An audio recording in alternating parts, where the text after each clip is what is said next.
It's about -9, and I want to see how well the jeep starts, both of them. So let's check the temperature first. -6.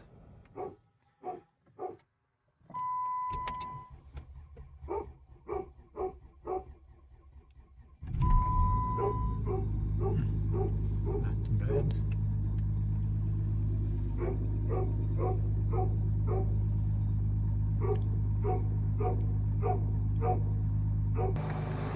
Next one is the XJ. Has a new start in a couple of days. So let's see.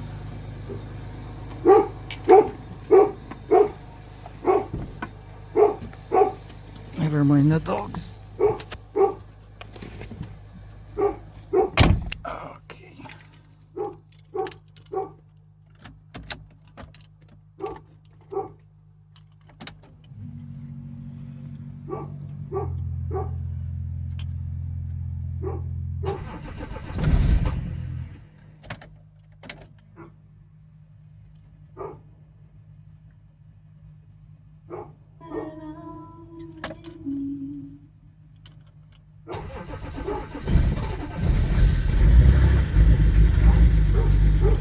And it's alive.